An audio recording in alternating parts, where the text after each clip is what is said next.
있음의 삶을 살아야 합니다라는 제목으로 하나님 말씀을 나눌 때 많이 은혜 받으시기를 주의 이름으로 축원드리겠습니다. 히틀러의 나치에 의해서 600만의 유대인들이 학살당했습니다. 그 일을 직접 수행한 자가 아돌프 아이히만입니다. 그는 독일이 패망할 때 아르헨티나로 피신해 15년 동안 숨어 살다가 유대 모사드에 의해서 극적으로 체포되어서 이스라엘 법정에 서게 되었어요. 한나 아렌트는 이 재판 과정을 특파원 자격으로 참여하게 되었습니다. 그리고 재판하는 과정을 그대로 다 보게 되었습니다. 재판할 때 아슈비츠 유대인 생존자인 예이엘 디무르는 법정에서 법정 증인으로서 서게 되었어요. 증인석에 서서 아이히만을 바라보자 그 자리에서 바로 기절했어요.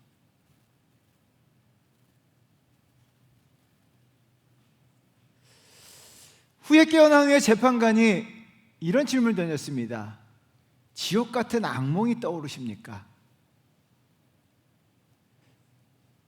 그러자 디무르는 이런 대답을 합니다. 아이히만이 저렇게 평범한 사람이라니, 저렇게 평범한 사람이 그 많은 사람을 가스실로 집어넣다니. 디무르는 훗날 미국 CBS 방송에 출연해 그의 감정을 이렇게 설명했습니다. 나도 그 사람과 같이 잔인한 일을 저지를 수 있는 존재라는 것을 깨달았기 때문에 그 순간에 두려웠던 것입니다. 한나 아렌트는요, 평범한 사람이 잔인한 일을 저지를 수 있다는 거예요. 여러분, 잔인한 일을 저지르는 사람들, 살인자들 다 평범한 사람이라는 거예요. 여러분, 평범한 사람이 악을 저지를 수 있다는 거예요. 나도 평범한 사람이고 나도 악을 저지를 수 있다는 거예요. 그래서 악의 평범성에 대해서 한나 아렌트는 이야기를 했습니다. 평범한 사람이 악을 저지르는 거예요. 전범인 아이히만은 법정에서요 이렇게 증언하고 있습니다. 나는 지시를 따랐을 뿐이다. 월급을 받으면서 일을 제대로 하지 못하면 양심의 가책을 느꼈을 것이다. 나는 지시만 따른 것이다. 나는 명령에 복종했을 뿐이다. 그러므로 나는 무죄다. 과연 무죄일까요? 한나 아렌트는요 이 과정을 다 취재한 후에 예루살렘 아이히만이라고 하는 굉장한 책을 썼어요. 이 책을 통해서 악의 평범성과 생각 없음에 대해서 주제로 이 책을 쓴 거예요. 한나는 무죄가 아니라고 이야기합니다. 이 책에서 이렇게 주장합니다. 아이히만은 나치가 지시한 일만 숙지했습니다. 그 집단의 의도가 무엇을 향하고 있는지 관심이 없었다. 죽어간 사람들의 고통과 슬픔에 공감하지 않는 생각 없음이 악을 낳았고 생각 없음이 유죄다. 여러분, 평범한 사람이 생각 없이 살아가는 거 악을 저지르고 죄를 지을 수밖에 없다는 거예요. 오늘 본문에 나와 있는 바리새인들도 지극히 평범한 사람들이에요. 여러분, 교회 오래 다니다 보면 예수님이 바리새인들을 비판함으로 말미암아 바리새인들이 굉장히 사악하고 나쁘고 독하고 저질들이는 걸 생각하고 있어요. 아니에요. 바리새인 지극히 평범한 사람이에요. 그 평범한 사람들이 생각 없음으로 인해서 하나님 앞에 유죄가 되는 거예요.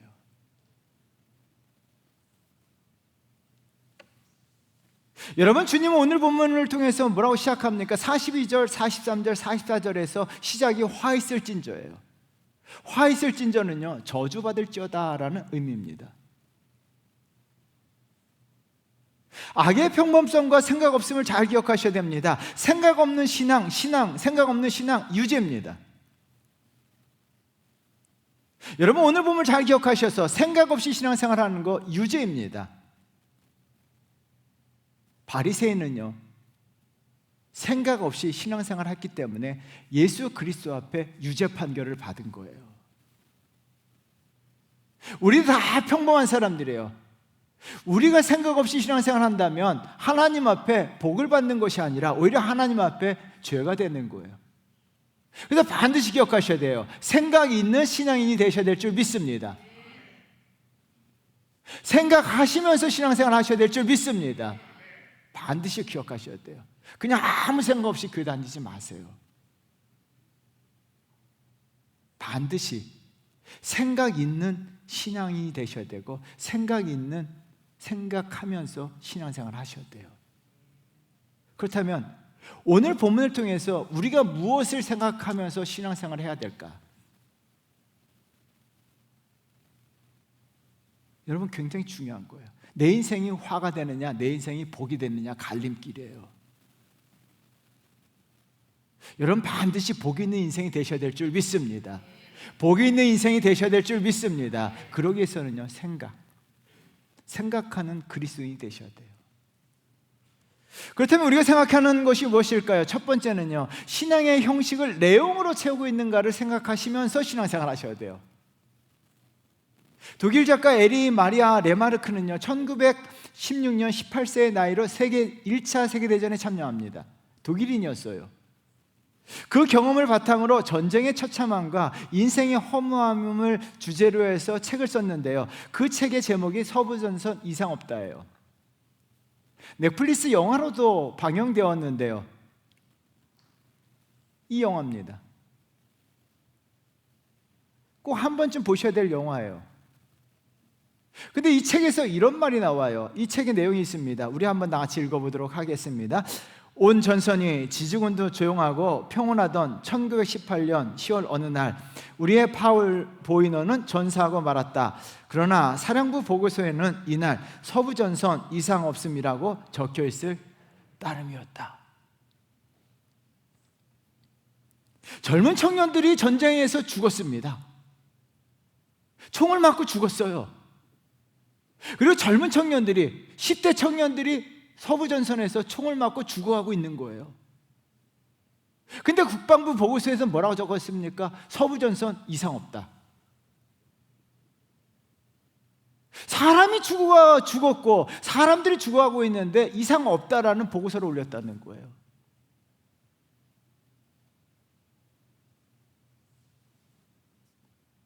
여러분들에게 한 가지 질문 던지겠습니다. 여러분들의 신앙 전선은 이상 있으십니까? 없으십니까? 영적 전선이 이상 있으십니까? 없으십니까? 영적으로 죽어가고 있으면서도, 영적으로 죽었음에도 불구하고 마치 나는 영적으로 살아있는 것처럼, 이상 없는 것처럼 착각하고 있고 계시지는 않습니까? 여러분, 영적 전선이 어떠냐는 거예요. 여러분 신앙의 전선이 이상이 있으십니까? 없으십니까? 여러분, 냉정하게 여러분들도 서부전선 이상 없다라고 하는 것처럼 내 신앙에 이상이 없다라고 보고하시겠습니까? 무엇보다도 신앙적 행위를 지속하게 하면요, 크게 착각합니다. 교회를 다니면요, 내 신앙에 이상이 없다라고 생각합니다. 예배장에 앉아있으면 내 신앙 전선에 이상 없다라고 착각해요. 오늘 본문에 나와 있는 바리새인들은요, 자신의 영적 전선에 이상이 없다라고 합니다. 아니, 자신이 신앙생활 굉장히 잘하고 있다고 착각하고 있는 거예요. 저도 가끔 그런 사람들을 봐요. 신앙생활 엉망으로 하고 있으면서 자기가 굉장히 잘하고 있는 것처럼 착각하고 있다는 거예요. 왜요? 왜 이런 착각을 할까요? 바리새인들은요, 영적으로 죽어가고 있습니다. 영적으로 죽어가고 있어요. 근데 본인만 몰라요. 왜요? 신앙에 행위가 있기 때문이에요. 여러분, 42절 말씀 보세요. 42절 우리 한번 같이 읽어보도록 하겠습니다. 화 있을진저 너희 바리새인이여, 너희가 박하와 운양과 모든 채소의 11조는 들이되 공의와 하나님께 대한 사랑을 버리는도다. 그러나 이것도 행하고 저것도 버리지 말아야 할지니라. 여러분, 죄송하지만 우리가 냉정하게 우리의 신앙을 판단해 볼 필요는 있습니다. 오늘 설교가 여러분들에게 부담감이 되셔야 돼요. 바리새인들은요, 박하와 운양과 모든 채소의 11조를 드렸다라고 이야기합니다. 다른 사람들보다 더 철저하게 신앙의 행위를 하고 있는 거예요. 예배 잘 드려요. 교회당에 앉아 있는 거예요. 그러므로 말미암아 현재형을 사용했습니다. 그들은 계속적으로 신앙의 행위를 하고 있음을 강조하고 있는 거예요. 열심히 교회당에 참석하고 있는 거예요. 예배를 드리고 있는 것입니다. 그러므로 말미암아 그들은 영적 전선, 신앙의 전선에 이상이 없다라고 착각하는 거예요. 예수님도 바리새인들의 신앙의 형식 지킴을 칭찬하셨어요. 마태복음 5장 20절 말씀 우리 한번 나같이 읽어보도록 하겠습니다. 내가 너희에게 이르노니 너희의 의가 서기관과 바리새인보다 더 낫지 못하면 결코 천국에 들어가지 못하리라. 바리새인들이 겉으로 드러나는 형식은 잘 지켰습니다. 예배 드렸다는 거예요. 11조 드렸다는 거예요. 하나님 앞에 헌신했다는 거예요. 외적인 형식은 있었습니다. 그럼에도 불구하고 주님은 오늘 본문에서 그들에게 뭐라고 이야기합니까? 화 있을진저. 왜요? 그들의 신앙의 내용이 없기 때문이에요. 여러분, 지금 바리새인들의 신앙은요, 생각이 없습니다. 생각 없는 예배? 아무 생각 없이 교회당에 앉아 있는 거예요. 생각 없는 찬양? 생각 없는 기도. 너무 쉽잖아요. 아무 생각 없이 그냥 교회당에 앉아 있으면 돼요. 눈만 감으면 기도예요. 바리새인들은요, 생각 없는 예배, 생각 없는 기도. 그래서 어떻게 합니까? 예배 시간에 생각 없기 때문에 졸리면 졸고 딴 생각 나면 딴 생각하는 거예요. 왜요? 생각이 없어요. 내용이 없어요. 생각 없는 예배.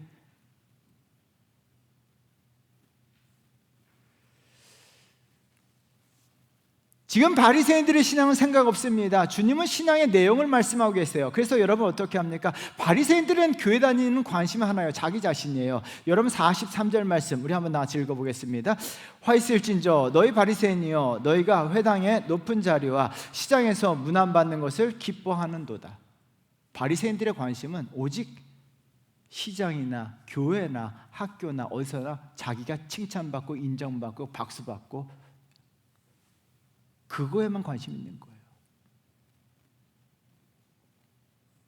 여러분, 오늘 본문에서 주님은 신앙의 내용을 두 가지를 말씀하고 계십니다. 여러분 반드시 명심하셔야 돼요. 신앙의 내용이 있어야 됩니다. 신앙의 내용이 있어야 됩니다. 신앙의 내용은 두 가지입니다. 하나는 공의, 다른 하나는 하나님에 대한 사랑입니다. 따라하겠습니다. 공의, 하나님에 대한 사랑. 반드시 공의와 하나님에 대한 사랑이 내 신앙생활에 나타나야 될 줄 믿습니다. 먼저 그래도 하나님은 공의를 말씀하세요. 하나님을 예배하는 자, 사회적 공의, 정의를 지켜야 한다는 거예요. 바리새인들은 자기 자신에게만 관심이 있었습니다. 사회적 의에 대해서, 공의에 대해서, 의로움에 대해서는 그들은 아무 관심도 없었어요. 주님은요, 신앙의 내용, 그리스도인들이 사회적 의를 행하는 자가 되기를 간절히 바라셨어요. 제가 이번 주 정현중의 시 광채 나는 목소리로 풀리분이라 읽다가 굉장히 부끄러움을 느꼈어요. 그 시의 일부분인데요, 우리 한번 같이 읽어볼까요? 참 풀립 앞에 우리가 부끄러워하셔야 돼요. 읽어보겠습니다. 하늘이 안 무너지는 건 우리들 때문이에요 하고 풀립들은 그 푸른 빛을 다해 흔들림을 다해 광채나는 목소리를 뿜어 올린다. 하늘이 무너지지 않는 건 누구 때문이에요? 풀립 때문이에요. 여러분, 저와 여러분들이 풀립 앞에 고마워하셔야 돼요. 하늘이 무너지지 않냐고 땅에 지지지 않는 것은 풀립 때문이에요. 풀립들이 푸르름을 유지하기 때문이에요. 저와 여러분들 풀립과 같은 사람이 되어야 될 줄 믿습니다. 우리 그리스도인들이 이런 주장해야 돼요. 이 나라가 망하지 않는 건 나 때문이다. 이 나라가 복을 받는 건 나 때문이다. 할렐루야. 우리 가정이 복을 받는 건 나 때문이다. 여러분 때문에 복이 됩니까? 화가 됩니까? 왜요? 여러분, 이런 자신감이 있어야 돼요. 소돔과 고모라가 왜 망했습니까? 왜 하늘이 무너졌습니까? 의인 10명이 없기 때문이에요. 여러분, 서울시가 복을 받는 건 간단합니다. 의인 10명만 있으면 서울시가 복을 받습니다. 이민족이 복을 받는 것은요, 의인 10명만 있으면 이민족이 복을 받습니다. 내가 그 사람이 되셔야 돼요. 따라하겠습니다. 나는 의인이 되어 복을 주는 사람이 됩니다. 아멘. 따라하겠습니다. 나 때문에 하늘은 안 무너집니다. 믿으십니까? 여러분들이 의를 행하게 될 때 하나님은 여러분을 통해서 복을 주십니다. 그래서 우리는 이런 자부심을 가져야 돼요. 풀립과 같은 자부심. 나로 말미암아 내가 의인, 하나님 앞에 의인이 됨으로 말미암아, 나로 말미암아 우리 가정이 복을 받고, 나로 말미암아 우리 직장이 복을 받고, 나로 말미암아 이 서울시가 복을 받고, 나로 말미암아 이 민족이 복을 받는 역사가 일어나야 될 줄 믿습니다. 여러분, 기억하셔야 돼요. 소돔과 고모라는 의인 10명이 없었습니다. 우리 그리스도인들의 신앙생활하는 것, 교회 다니지 않으면 우리가 사회에서, 직장에서 의롭게 행하셔야 돼요. 여러분이 불의를 행해서는 그 직장이 망합니다. 그러나 여러분들이 직장에서 의를 행하게 되면 여러분들은 말미암아 그 직장이 복을 받습니다. 여러분들이 사업장에서 의를 행하면 여러분들 한 사람으로 인해서 그 사업장이 복이 임합니다. 여러분들이 의를 행함으로 말미암아 여러분 한 사람으로 인해서 여러분 가정에 복이 임합니다. 이와 같은 성도 되셔야 될 줄 믿습니다. 다른 하나는요, 하나님, 그래서 아모스 5장 24절 말씀, 우리 굉장히 중요한데 우리 한번 같이 읽어보도록 하겠습니다. 오직 정의를 물같이, 공의를 마르지 않는 강물같이 흐르게 할지어다. 여러분, 저와 여러분들의 가정과 사업장과 직장에 여러분으로 말미암아 공의가 마르지 않는 강같이 한강이 흘러가는 것처럼 공의가, 정의가 흘러가기를 주의 이름으로 축원드리겠습니다. 이런 가정, 이런 민족, 이런 사회, 이런 직장, 이런 사업장 하나님이 반드시 축복해 주실 줄 믿습니다. 다른 하나는요, 하나님에 대한 사랑이에요. 생각 없으면서 생각 있음으로 전환하셔야 돼요. 그래서 예배 드릴 때요, 하나님에 대한 사랑으로 예배 드리셔야 합니다. 여러분, 사랑과 주머니에 쏜 것은 드러난다고 이야기해요. 하나님에 대한 사랑이 있으면요, 드러나요. 예배 드릴 때 하나님에 대한 사랑으로 예배 드리셔야 돼요. 기도하실 때 하나님에 대한 사랑으로 기도하셔야 합니다. 하나님에 대한 사랑은요, 겉으로 확 드러나요. 여러분, 하나님은 다윗을 무척 좋아하셨어요. 왜요? 하나님 마음에 맞는 사람이었어요. 마음이 맞았어요. 왜요? 다윗은 하나님에 대한 마음이, 사랑이 가득 찼기 때문이에요.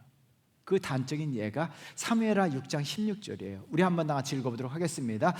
여호와의 개가 다윗성으로 들어올 때 사울의 딸 미갈이 창으로 내다보다가 다윗 왕이 여호와 앞에서 뛰놀며 춤추는 것을 보고 심중에 그를 업신여기니라. 여러분, 많은 사람들이 미갈로 살아갈 것이냐 다윗 왕으로 살아갈 것인가 선택하셔야 돼요. 미갈은요, 다윗 왕에게 형식을 요구했습니다. 왕의 체면을 요구했습니다. 체면대로 채통을 지키면서 하나님 앞에 예배하라는 거예요. 정중하게 예배드리라는 거예요. 그런데 다윗은 어떻게 합니다? 아니라는 거예요. 하나님에 대한 사랑이 너무 컸기 때문에 왕의 체면, 채통 다 버렸습니다. 하나님 앞에서 뛰어놀았습니다. 두 손 들고 찬양했습니다. 하나님 앞에서 감격하면서 하나님 앞에 큰 소리 외치며 하나님 앞에 찬송했습니다. 그 사랑이 너무 커서 예배 형식을 다 깨뜨렸어요. 모든 형식을 다 깨뜨렸습니다. 체면을 깨뜨렸습니다. 하나님 앞에 그 사랑이 너무 크기 때문에 그는 그 사랑을요, 온 몸으로 하나님을 예배하고 찬양했어요. 하나님에 대한 사랑으로 여러분 예배하셔야 될 줄 믿습니다. 그래서 여러분, 제가 두 손 들고 찬양하는 하나님에 대한 사랑이 크면요, 이 사랑 가지고 와야 돼요. 근데 저는 성경을 읽으면서 다윗이 굉장히 불쌍한 사람이라고 생각해요. 왜 불쌍한지 아십니까? 저와 여러분들보다 하나님의 사랑을 조금 덜 받았기 때문이에요. 다윗은 구약의 인물이에요. 저와 여러분들은 신약의 인물이에요. 다윗은요, 하나님의 사랑을 받았지만 예수 그리스도의 십자가의 은혜는 받지 못했습니다. 여러분, 예수 그리스도는 저와 여러분들을 위해서 십자가에서 죽으셨습니다. 우리는 예수 그리스도의 그 크신 사랑을 받은 사람들입니다. 그러므로 말미암아 우리가 찬양을 할 때 예수 그리스도의 십자가의 은혜, 십자가의 사랑을 가슴에 품고 하나님을 찬양해야 되고 하나님 앞에 예배해야 합니다. 그 사랑이 내 속에 넘쳐야 될 줄 믿습니다. 여러분, 그래서 생각 있는 그리스도인들은 어떻게 합니까? 생각합니다. 뭘요? 십자가의 사랑을. 십자가를 가슴에 두고 생각하며 기도하고 십자가를 가슴에 두고 그 사랑의 은혜를 가슴에 두고 하나님을 예배하고 찬양해요. 그래서 어떻게 합니까? 예배가 달라요. 정말 십자가 사랑 있는 사람들은 예배 드릴 때 달라요. 하나님의 마음에 너무 흡족하신 거예요. 그래서 어떻게 합니까? 예배 잘 드리는 사람은 하나님이 그래서 기뻐하시는 거예요. 왜요? 예배를 통해서 다윗은요, 여러분 사무엘 6장 16절 그 하나로 인해서 다윗은요 하나님 앞에 복을 받았어요. 여러분, 다윗은요 그 하나님 앞에 춤추며 노래함으로 말미암아 하나님의 다윗의 인생을요 성공한 인생으로 만들어 주셨어요. 다윗을요 너무나 좋아하셔가지고 다윗에게 한량없는 축복을 드렸습니다. 그래서 제가 강조하는 거 강조해요. 여러분, 성경 알고 있다면요 한 번의 예배가 내 인생을 축복으로 인도할 줄 믿습니다. 한 번의 기도가 내 인생을 잘되게 만들어줄 줄 믿습니다. 한 번의 뜨거운 찬양이 내 인생을 성공적으로 만들어줄 줄 믿습니다. 그래서 우리는 어떻게 돼요? 십자가에 대한 사랑, 하나님에 대한 사랑을 가슴에 품고요 생각하면서 찬양하셔야 돼요. 그래서 어떻게 예배 시간에 딴 생각이 나고 예배 시간에 졸 수가 있냐는 거예요. 여러분, 예배 시간 존다는 거, 예배 시간 딴 생각하는 거 영적으로 죽은 거예요. 나만 부르고 있어요. 하나님에 대한 사랑이 뜨거워서 예배 시간에 어떻게 합니까? 그 사랑에 대해서 그 사랑을 노래하고 하다면요 하나님의 반드시요 그와 같은 성도 역사하시고 축복해 주세요. 다윗이 되셔야 돼요. 다윗이 되셔야 될 줄 믿습니다. 왜 미갈의 삶을 살아가고 계십니까? 다윗이 되셔야 돼요. 그래서 신앙의 내용은요 두 가지 기억하셔야 돼요. 공의, 하나님에 대한 사랑. 그래서 우리가 사랑해서 직장에서요 바르게 행동하셔야 돼요. 의롭게, 정직하게, 진실되게. 그리고 하나님에 대한 사랑, 십자가에 대한 사랑으로 예배 한 번을 드릴 때요 하나님에 대한 사랑으로 예배 드리세요. 기도할 때요 피곤하고더라도 눈만 감고 계시지 마시고요 정말 하나님에 대한 사랑, 십자가에 대한 사랑으로 기도하시고요 한 번의 찬양을 드릴 때도요 한 곡을 부를 때도요 하나님에 대한 사랑, 십자가에 대한 사랑으로 찬양한다면 하나님께서 저와 여러분들 다윗보다도 더 크게 축복하실 줄 믿습니다. 두 번째는요, 내가 영적 선한 영향력을 끼치고 있는가 생각하셔야 돼요. 굉장히 중요한 거예요. 종교개혁 이후에 신교도들은요 성도들에게 영적 영향력을 끼치기 위해서 그림을 사용했어요. 대표적인 그림이 얀트렉의 바티타스 정물이에요. 이 그림을 한번 쭉 보세요.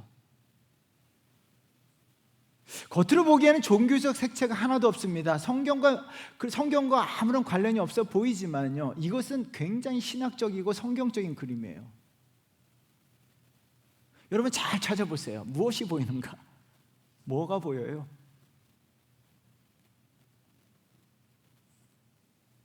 사물마다 상징적인 의미가 있습니다. 제일 먼저 눈에 띄는 게 뭐예요? 여러분 제일 먼저 눈에 띄는 게 뭐예요? 안 보여요? 보이는 거 한번 한 가지씩 얘기해 보세요. 뭐가 보여요? 담뱃대. 또 바이올린. 예, 또 해골 안 보여요? 해골 보여요? 드로잉 그림 그린 거 보이세요? 도자기 같은 거 보여요? 아, 보이시는구나. 여러분, 불이 꺼진 흰색의 담뱃대가 보일 거예요. 맨 앞에 나와요. 인생은 연기와 같이 사라진다는 거예요. 드로잉 그림이 보입니다. 악기가 보이고요. 희곡과 같은 예술은요 인생의 즐거움을 주지만 영원한 생명을 주는 것은 아니라는 거예요. 투구와 같은 무기에 값비싼 비단천도 보이고 칠기상자 같은 아주 고가의 물건이 보입니다. 그러나 제물로도 내 죽음을 막을 수가 없다는 거예요. 그리고 맨 위에 상단에 해골이 보여요. 인간은 죽고 나면요 남는 건 해골이에요.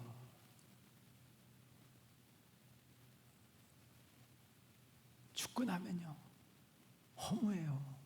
인생은요 여러분 죽고 나면 해골밖에 없어요.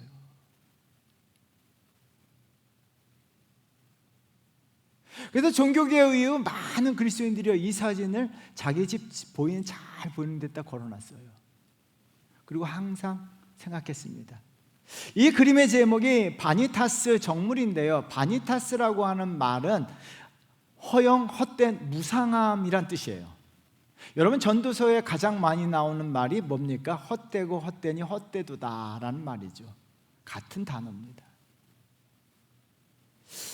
이 찰나의 인생을 살면서 무엇을 하며 살 것인가, 어떻게 살 것인가 라는 것을 그림을 통해서 보여주는 거예요. 여러분 인생을 어떻게 살 것이야 하냐는 거예요. 정말 인생에 해골만 남아있는 인생, 그 짧은 기간 동안 연기같이 사라지는 인생 어떻게 살 것이냐는 거예요. 그 짧은 인생에 우리가 짧은 인생을요 헛되게 살지 말라는 거예요. 헛된 게 살지 말라는 것을 강조하는 거예요. 종교개혁자들은 이 그림을 통해서 영적 영향력을 끼치며 살아갈 것을 촉구하고 있는 거예요.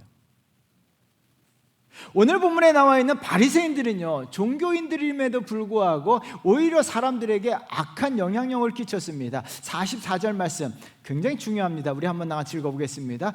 화 있을진저 너희는 평토장한 무덤 같아서 그 일을 밟는 사람이 알지 못한도다.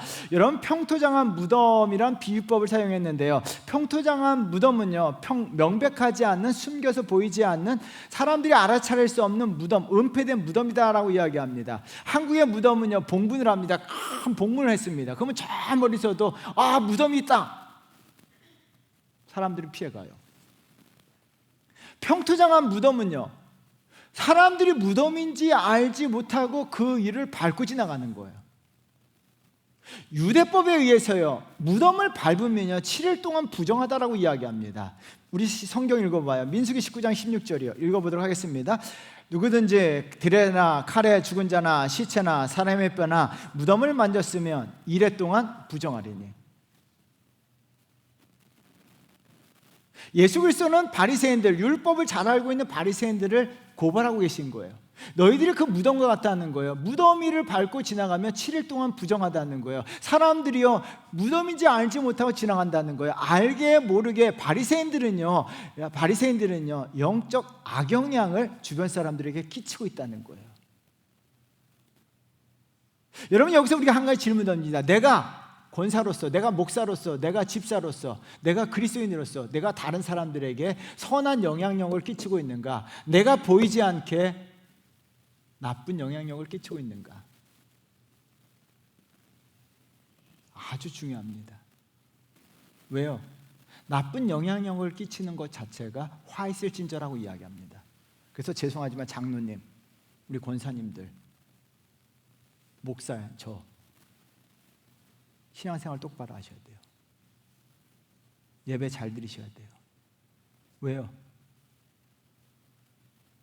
우리의 예배 태도, 우리의 신앙이 다른 사람들에게 선한 영향력을 끼칠 수 있고 나쁜 영향력을 끼칠 수도 있어요.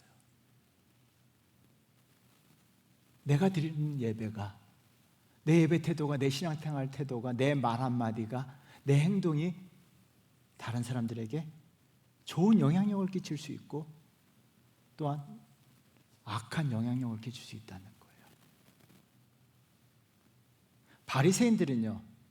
바리새인들은 생각 없이 말하고 생각 없이 행동했어요.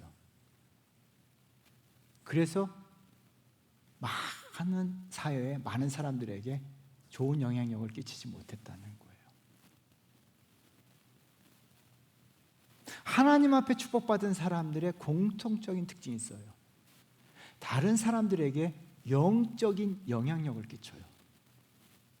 하나님이 영적인 영향력을 끼친 사람들 반드시 축복해 주십니다.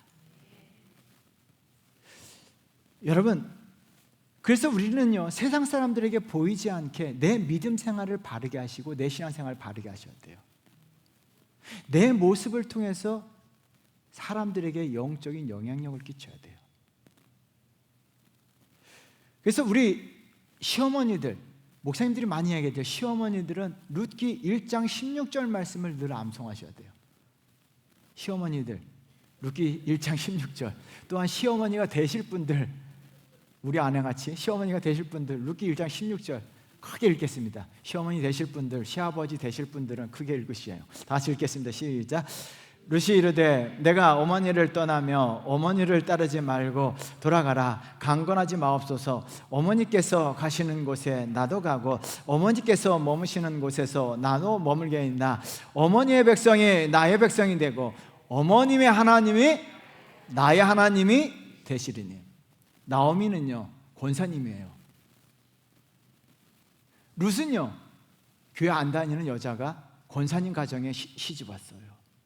근데 권사님이, 나오미 권사님께서 신앙생활 바르게 하니까 며느리가 보고, 야, 우리 어머니가 믿는 하나님 나도 믿어야 되겠다.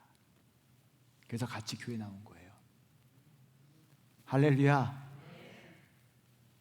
우리 어머니가 믿는 하나님이라면 나는 부처님 믿겠다. 이래면 안 되잖아요.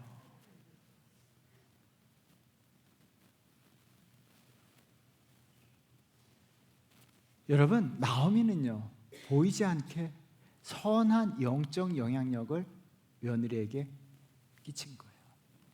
그래서 여러분, 이 사건을 기준으로 해서 나오미의 삶은 하나님의 축복하심과 인도하심과 형통케 하심이 1장을 끝으로 해서 그의 삶에 하나님이 기쁨이 넘치도록 만들어 주셨습니다. 여러분, 아브라함이 창세기에서 가장 복을 받은 사람을 4명을 뽑습니다. 아브라함과 이삭과 야곱과 요셉입니다. 4대 족장이죠. 이 4사람 삶에 공통적으로 나타난 것들이 있어요. 4사람 모두 다 하나님의 큰 복을 받았는데요, 이들에게는 주변 사람들이 이들 향해서 이렇게 합니다. 너가 하나님과 함께 하심을 보았다라는 말을 사용해요. 아브라함도 그 소리를 들었고요, 이삭도 그 소리를 들었고요, 야곱도 들었고요, 요셉도 들었어요. 여러분, 창세기 26장 28절 말씀, 아비멜렉이 이삭에게 한 말인데요, 우리 한번 같이 읽어보도록 하겠습니다. 그들이 이르되 여호와께서 너와 함께 계심을 우리가 분명히 보았으므로 우리의 사이 곧 우리와 너 사이에 맹세하여 너와 계약을 맺으리라 알아였노라. 그들이 이르되 여호와께서 너와 함께 계심을 분명히 보았다라고 이야기합니다. 그들은 아비멜렉과 그의 사람들입니다. 이방 사람들이에요. 교회 밖의 사람들이에요. 이삭은요, 교회 다니는 사람이었습니다. 이삭의 모습을 보고 너와 함께 하심을 보았다라고 이야기합니다. 하나님이 너를 통해서 하나님의 살아계심이 보여졌다라고 이야기합니다. 이삭의 믿음을 통해서, 이삭의 신앙을 통해서, 이삭의 삶을 통해서, 이삭의 언어를 통해서 하나님이 믿지 않는 자들에게 증거된 겁니다. 이 사건을 통해서 하나님께서 이삭에게 100배의 축복을 주십니다. 여러분, 요셉도 마찬가지예요. 창세기 39장 3절 말씀 우리 한번 다 같이 읽어보도록 하겠습니다. 그의 주인이 여호와께서 그와 함께 하심을 보며 또 여호와께서 그의 범사에 형통케 하심을 보았더라. 여러분, 요셉은요, 믿음의 사람이었습니다. 신앙의 사람이었습니다. 영적 영향력을 끼쳤습니다. 요셉은요, 우리가 잘 알고 있는 것처럼 노예로 팔려온 불우한 소년이었습니다. 형들에게 죽도록 매를 맞았습니다. 그리고 기공자에서, 금수저에서 하루아침에 흙수저로 전환했어요. 노예로 팔렸습니다. 그럼에도 불구하고, 하루아침에 추락하는 인생을 살았음에도 불구하고 요셉은요, 이방 사람들 앞에서 한탄하지 않았습니다. 절망하지 않았습니다. 한숨하지 않았습니다. 불평하지 않았습니다. 원망하지 않았습니다. 함께 하실 하나님을 바라봤어요. 믿음을 지켰습니다. 신앙을 지켰습니다. 기도했습니다. 어떤 환경 속에 있든지요, 하나님에 대한 신앙을 붙들었습니다. 그러자 어떻게 합니까? 주변에서 그 어려운 환경 속에서도, 한숨하고 절망할 수 있는 환경 속에서도 절망하지 않는 그 모습, 기도하는 그 모습, 하나님을 찾는 그 모습, 예배하는 그 모습, 말씀대로 살려고 애쓰는 그 모습 주인이 본 거예요.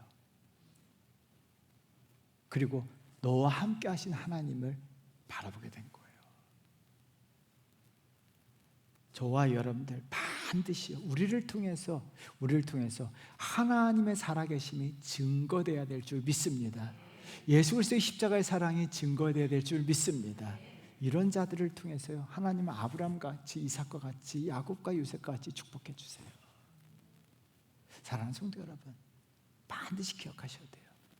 나를 통해서 주변이 영적 영향력을 받아야 되고, 그것을 통해서 하나님의 살아계심이 증언되어야 될 줄 믿습니다. 이런 성도 되셔야 될 줄 믿습니다. 사랑하는 성도 여러분, 바리새인은 생각 없음이 유죄였습니다. 다시 한번 말씀드립니다. 생각 없음의 신앙생활은 하나님 앞에 유죄입니다. 우리 주원교회 성도들, 생각 있음의 신앙을 사셔야 돼요. 생각 있으면요, 생각하셔야 돼요. 내가 껍데기만, 형식만 있는 그리스도인인가? 아니면 정말 내 신앙의 내용이 있는가? 내가 그리스도인으로서 사회에서 정의, 의롭게 행하고 있는가? 또한 예배자로서 하나님 앞에 하나님에 대한 사랑으로 예배하고 있는가? 생각하시고요, 반드시 하나님에 대한 사랑, 십자가에 대한 사랑으로 예배하며 찬양하는 성도가 되어야 될 줄 믿습니다. 다른 하나는요, 영적 영향력을 끼쳐야 돼요. 나로 말미암아 주변 사람들이 정말 예수 믿게 되고 하나님을 찾게 돼야 돼요. 그런 성도가 될 때 하나님은요, 다윗에게 축복하시고 아브라함과 이삭과 요셉, 야곱에게 축복하셨던 것처럼 하나님은요, 반드시 그와 같은 역사를 저와 여러분들에게 해 주실 줄 믿습니다. 이런 성도 되시기를 주의 이름으로 축원드립니다. 그래서 단 한 번의 예배, 단 한 번의 기도, 단 한 번의 찬양, 하나님에 대한 사랑으로 하시기를 주의 이름으로 축원드립니다. 우리 찬양 한번 불러보겠습니다. 나는 예배자입니다. 이 찬양 처음 맨 앞에 보내주신 나는 예배자입니다. 이 찬양을 한번 우리 같이 불러봐요. 하나님을 사랑하는 예배자로서 이 찬양을 부르면서 내가 평생 하나님 앞에 예배자가 되기를 소원하면서 불러보도록 하겠습니다.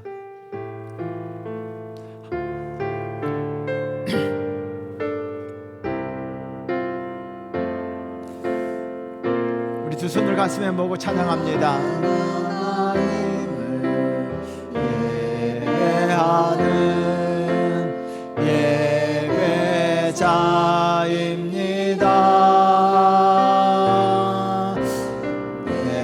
서 있는 곳 어디서나 하나님을 예배합니다. 하나님을 예배합니다. 내 영혼 거룩한 은혜를 향하여,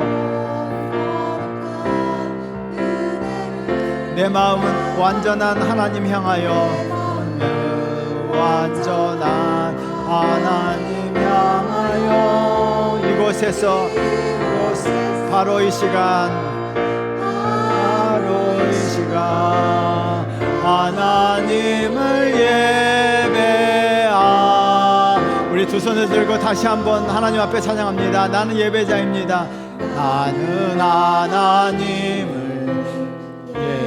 예배하는 예배자입니다. 우리 다 같이 일어나서 찬양하겠습니다. 일어나겠습니다. 내가 서 있는 곳 어디서나 하나님을 예배합니다. 내 영혼 거룩한 은혜를 향하여, 내 마음 완전한 하나님 향하여. 바로 이 시간 하나님을 예배합니다.